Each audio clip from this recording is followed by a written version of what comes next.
وہ ایک آدمی نے زنا کیا, ناجائز بچہ پیدا ہو گیا, لوگوں نے کہا اللہ کے بندے حمل سے بچ لیتا, حمل ٹھہرانے سے کوئی طریقہ اختیار کر لیتا ایسا کہ پریگننسی نہ ہوتی. اس نے کہا یہ مکروہ ہے, حمل روکنا اسلام میں کیا ہے.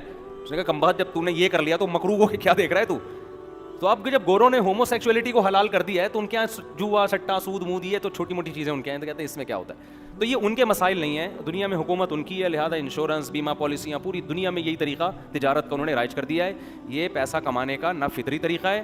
اس میں کیا ہوگا, جب حادثات کا ریشو بڑھے گا کمپنیاں بیٹھنا شروع, اور یہ نہ ان کا مقصد آپ کے ساتھ تعاون ہے. اس کی دلیل یہ ہے کہ آپ نے اگر لائف انشورنس کروانی ہے تو پہلے میڈیکل ٹیسٹ ہوتا ہے کہ بندہ بالکل فٹ فاٹ ہو, جبکہ تعاون میں دیکھا یہ جاتا ہے کہ بندہ بیمار ہو تو پھر وہ زیادہ قابل تعاون ہوتا ہے. یہاں یہ دیکھا جاتا ہے کہ اگر انا للہ و انا الیہ راجعون کا امکان ہے تو پھر وہ پالیسی آپ اس کا ممبر نہیں بنائیں گے آپ. تو اس کے متبادل ہے تکافل. تو تکافل کو دارالعلوم کرنگی کے علماء جائز کہتے ہیں, حضرت مفتی تقی عثمانی صاحب, ہمیں اس پہ بھی کچھ تحفظات ہیں, لیکن بہرحال تکافل اس انشورنس کے نظام سے بہرحال 1000 گنا بہتر ہے. اس میں وہ خرابیاں نہیں ہیں جو انشورنس میں ہیں. پھر بھی ہماری نظر میں ہمیں ابھی تک تکافل پہ اطمینان نہیں ہے. میں ذاتی طور پر یہی فتویٰ دیتا ہوں اس کے ناجائز ہونے کا, لیکن ہم چھوٹے لوگ ہیں. حضرت کو ہم نے کچھ سوالات بھی لکھ کے بھیجے تھے, اس کا جو ہے وہ حضرت نے جو جواب دیا اس میں ہمارے جامعہ کے بعض حضرات مطمئن نہیں ہوئے.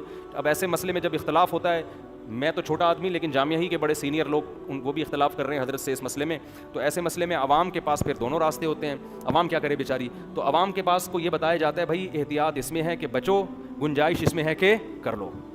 کیونکہ بہرحال مفتی تقی عثمانی صاحب تو خاص طور پر مالی معاملات میں تو دنیا کے ماہر ترین علماء میں سے ایک عالم ہے. تو ایسے موقع پہ پھر عوام کے یہی ہے کہ احتیاط یہ ہے کہ نہ کرو بھائی.